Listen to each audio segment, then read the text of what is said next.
بسم اللہ الرحمن الرحیم۔ سید الشہداء حضرت امام حسین جب اپنے نانا خیر البشر حضرت محمد صلی اللہ علیہ وسلم کی یاد میں مخزون و مخموم رہنے لگے تو اللہ پاک نے آپ کو شبیہ مصطفیٰ حضرت علی اکبر سے نوازا۔ شہزادہ علی اکبر 11 شعبان المعظم 43 ہجری کو پیدا ہوئے۔ امام طبری اور امام ابن کثیر نے شہزادہ علی اکبر کا سن پیدائش 41 اور 35 ہجری بالترتیب لکھا ہے۔ آپ کی والدہ ماجدہ کا نام لیلہ بنت ابی مروب بن عروب بن مسعود ثقفی ہے۔ آپ کے نانا حجاز میں ایک عظیم المرتبہ شخصیت سے پہچانے جاتے تھے۔ حضرت علی اکبر نہ صرف ہم شکل مصطفیٰ تھے بلکہ چال ڈھال، حسن اخلاق اور بول چال میں بھی آپ پیغمبر خدا کے مشابہ تھے۔ مدینے کے باسی آپ کو دیکھ کر نبی کریم صلی اللہ علیہ وسلم کا گمان کرتے تھے۔ مدینے میں جب بھی کسی کو حضور کی یاد ستاتی تو وہ حضرت علی اکبر کا دیدار کرنے چلا آتا تھا۔ نواسہ رسول حضرت امام حسین کے اس قول سے حضرت علی اکبر کی عظمت و مقام کا بخوبی اندازہ لگایا جا سکتا ہے۔ آپ اکثر فرمایا کرتے تھے، ہم جب بھی رسول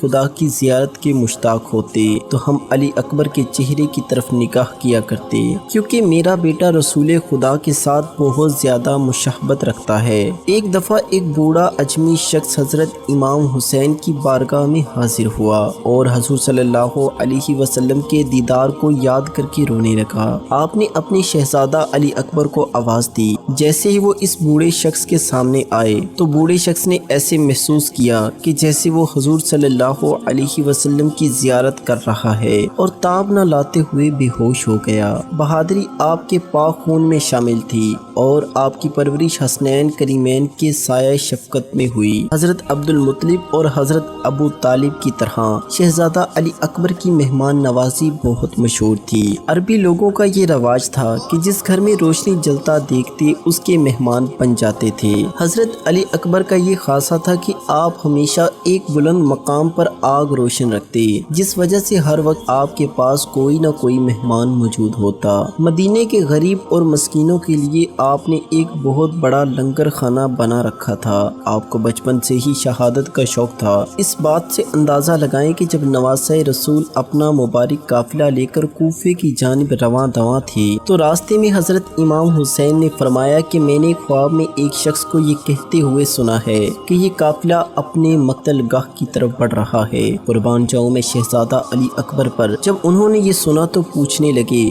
بابا کیا ہم حق پر نہیں ہیں؟ حضرت امام حسین فرمانے لگے، بے شک کیوں نہیں بیٹا۔ شہزادہ علی اکبر نے پھر جو جواب دیا تاریخ کی کتابوں میں سنہری حروف سے درج ہے۔ آپ فرمانے لگے، جب ہم حق پر ہیں تو ہماری شہادت بھی یقینی ہے، مرنے سے کوئی خوف نہیں ہے۔ چونکہ حضرت علی اکبر کی آواز مبارک بھی اپنے جد امجد نبی مکرم صلی اللہ علیہ وسلم کے ساتھ ملتی تھی، اس لیے نواسہ رسول حضرت امام حسین اکثر اپنے بیٹے علی اکبر کو ہی اذان دینے کا حکم دیتے تھے۔ اسی طرح کربلا کے وحشت ناک صحرا میں 61 ہجری 10 محرم الحرام کی صبح کو بھی حضرت امام حسین نے اپنے شہزادے علی اکبر کو اذان دینے کا کہا۔ ایسی اذان جو کہ کبھی پہلے زمین و آسمان کے باسیوں نے نہ سنی ہوگی۔ ہوائیں معطر ہونے لگتی ہیں، پہاڑ ہلنے لگتے ہیں، لیکن پھر بھی شکی القلب لشکر کو ندامت محسوس نہیں ہوتی۔ دنیا کے طالب ان بدبختوں کے دل نہیں لرزتے۔ اذان ختم ہوتی ہے، نماز ادا کی جاتی ہے۔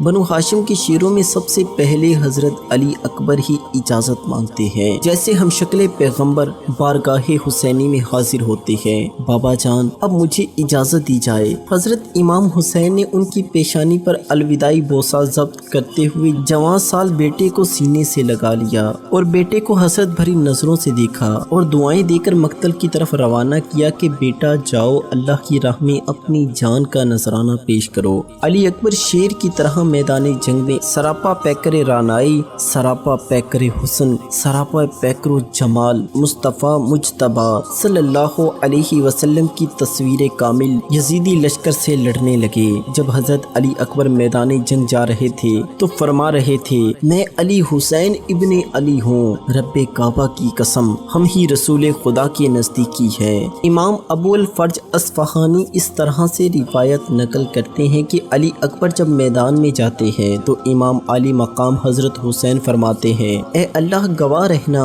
ابھی جو جوان میدان میں گیا ہے وہ تمام لوگوں میں سے سب سے زیادہ رسول خدا سے مشابہ ہے، اسے جلد سے جلد اپنے نانا رسول خدا کے ہاتھوں جام کوثر سے سیراب کرنا۔ نواسہ رسول حضرت امام حسین مقتل کی طرف بڑھے کہ اپنے بیٹے کی جنگ کا نظارہ کرے کہ وہ دشمن پر کس طرح جھپٹتا ہے، لیکن لشکر یزید میں اتنا گرد و غبار چھایا ہوا تھا کہ امام علی مقام داد شجاعت دیتے ہوئے علی اکبر کو نہ دیکھ سکے۔ امام علی مقام آرزو مند تھے کہ دیکھیں میرا بیٹا کس طرح راہ حق میں استقامت گوہے گراں ثابت ہوتا ہے، کس طرح یزیدی لشکر پر وار کرتا ہے۔ شجاعت حیدری کے پیکر علی اکبر برقے عرا بن کر یزیدی عساکر پر حملہ کر رہے تھے، صفیں کی صفیں الٹ رہے تھے۔ لشکر یزید جس طرف دوڑتا امام علی مقام سمجھ جاتے کہ علی اکبر اس طرف داد شجاعت دے رہا ہے۔ اسی طرح سمتوں کا تعین ہوتا رہا، یزیدی سپاہی واصل جہنم ہوتے رہے۔ علی اکبر مردانہ وار جنگ کر رہے تھے، 3 دن کے پیاسے تھے، گرد و غبار سے فائدہ اٹھا کر گھوڑے کو ایڑی لگا کر واپس آئے۔ عرض کی بابا جان اگر ایک گھونٹ پانی مل جائے تو تازہ دم ہو کر بدبختوں پر حملہ کروں۔ فرمایا بیٹا میں تمہیں پانی تو نہیں دے سکتا، میری زبان کو چوس لو۔ امام علی مقام کی اپنی زبان خشک ہے۔ امام علی مقام نے اپنی زبان مبارک علی اکبر کے منہ میں ڈال دی کہ بیٹا اسی طرح نانا جان اپنی زبان میرے منہ میں ڈالا کرتے تھے، شاید وہ میرے منہ میں اپنی زبان آج کے دن کے لیے ڈالتے تھے۔ علی اکبر نے اپنے بابا کی سوکھی ہوئی زبان چوسی، ایک نیا حوصلہ اور ولولہ ملا، پلٹ کر پھر لشکر یزید پر حملہ کر دیا اور بہت سے دشمنوں کو جہنم واصل کیا۔ اچانک لڑتے لڑتے آواز دی، بابا جان مجھے تھام لیجئے۔ حضرت امام حسین رضی اللہ تعالی عنہ سمجھ گئے کہ جوان سال بیٹے کی شہادت کی گھڑی آ گئی، دوڑ کر علی اکبر کی طرف آئے۔ قریب ہو کر دیکھا تو ہم شکل پیغمبر علی اکبر زمین پر تھے۔ لشکر یزید کے کسی بدبخت سپاہی کی برچھی علی اکبر کے سینے میں پیوست ہو چکی تھی۔ یزیدی لشکر جیت کے نعرے بلند کرتے ہوئے واپس لوٹ گئے۔ امام علی مقام زمین پر بیٹھ گئے، اپنے زخمی بیٹے کا بوسہ لیا۔ جسم زخموں سے چور ہے، کوئی جگہ نہیں جہاں تلوار کا نشان نہ ہو۔